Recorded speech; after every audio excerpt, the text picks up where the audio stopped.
The long jump is one of humanity's most elementary exhibitions. You take a running start and then you jump as far as you can. It's also one of our oldest competitions. In 656 BC, an Olympian named Kionis of Sparta is thought to have jumped 7.05 meters, or 23 feet 1.5 inches.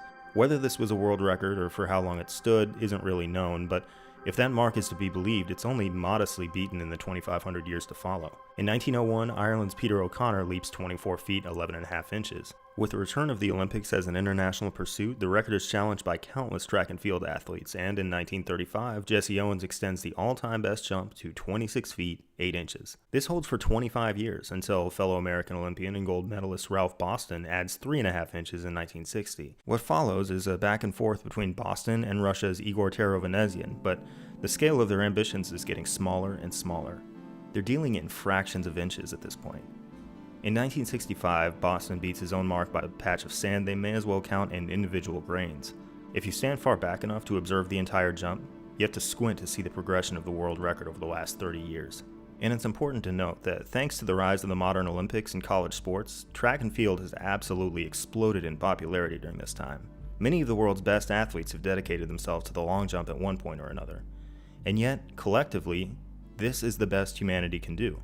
What is the maximum distance that our anatomy allows us as human beings to jump? In the 1960s, it appears as though we've answered that question.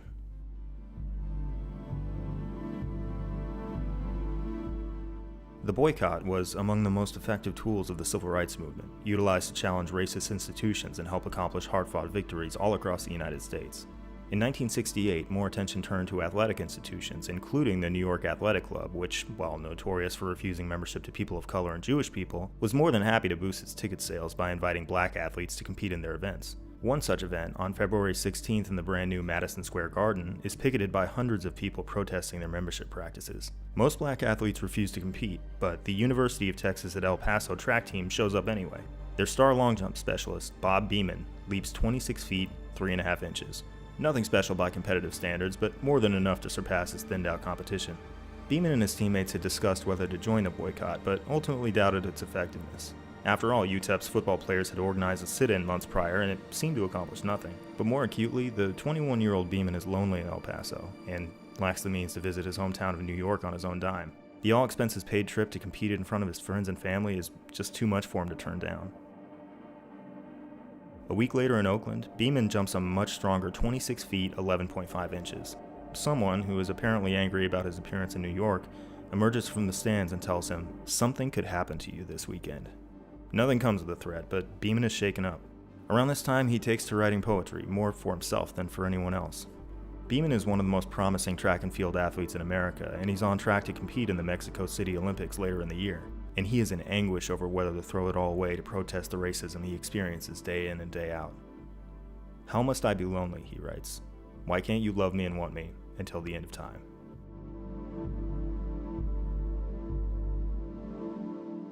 Beamon continues to jump, and in March he sets the indoor world record with a leap of 27 feet 2.75 inches.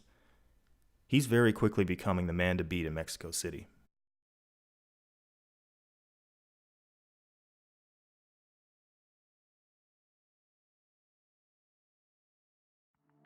For Bob Beamon and his teammates, things are immediately and completely different.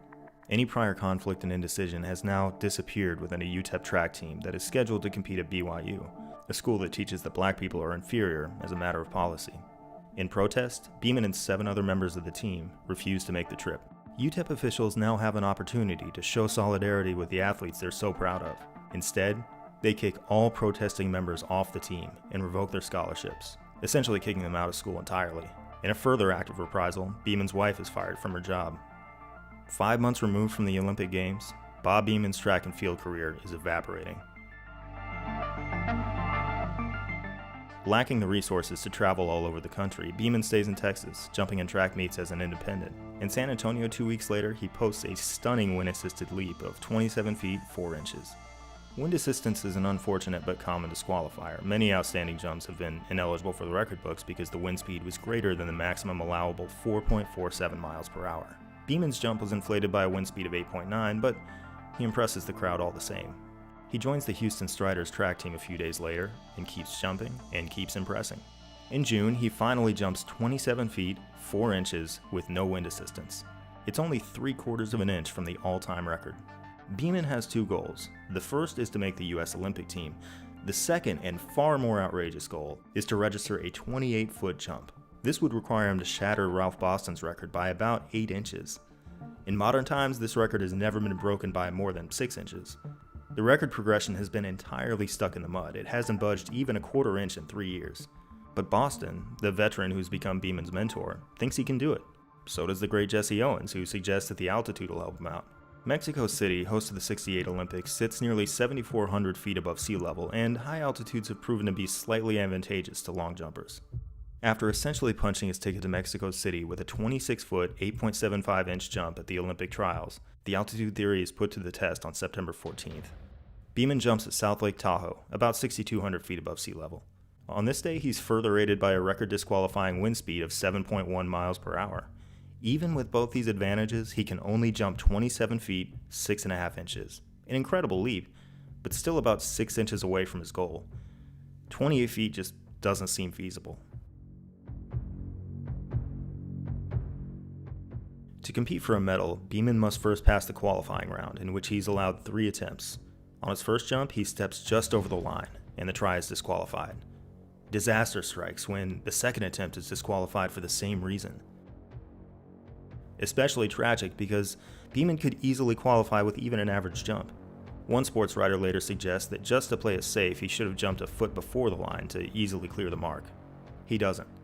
Despite the circumstances, Bob Beamon goes for broke.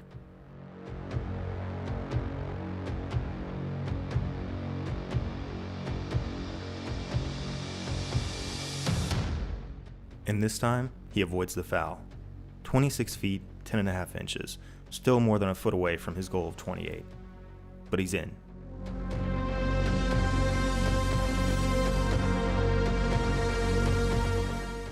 He takes a few heaving breaths and fades into a sprint. The wind is blowing within legal limits. This will be a record-eligible jump. Later, Beamon will say of this leap, "I felt alone."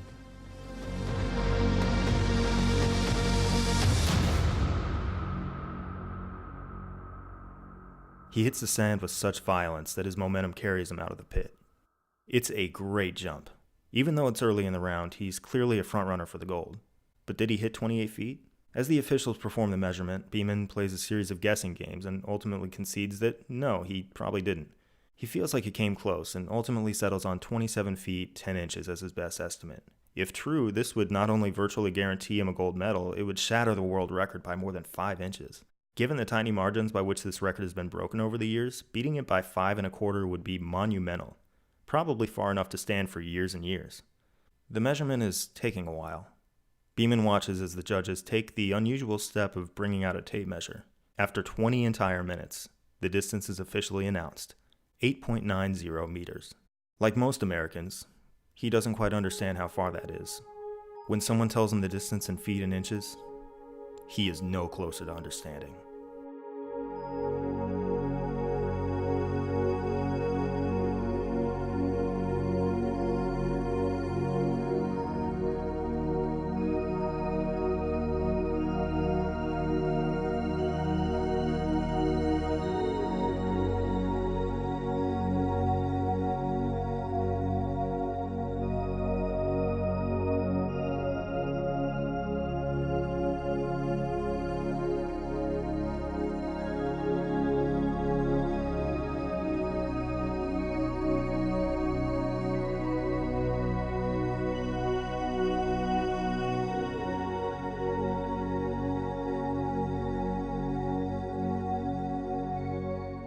Beamon collapses to the ground.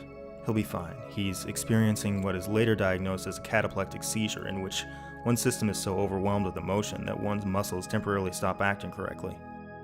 He cannot physically process what has just happened. He has done something impossible. The contest is over, and everyone knows it. Fellow competitor Igor Taro-Venezian, who once held the record himself, says, "Compared to this jump, we are children." Days prior, fellow American medalists Tommy Smith and John Carlos had displayed Black Power salutes on the Olympic podium as protests against racism. IOC President Avery Brundage, who, during the Berlin Olympics decades prior, had no issue with the Nazi salute, was outraged. He successfully demanded for Smith and Carlos to be expelled from the Olympic Village, lest he ban the entire U.S. track team altogether. Bob Beamon and Ralph Boston didn't care. They made protests of their own on the podium, with Boston standing barefoot and Beamon rolling up his pants, revealing black socks to protest black poverty. I could find no evidence of Brundage seeking retribution against them, or even commenting on the matter.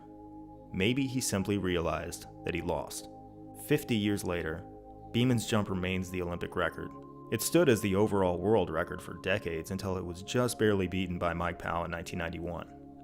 For half a century, no other human being has been able to touch it. This jump remains one of the most astounding athletic achievements ever.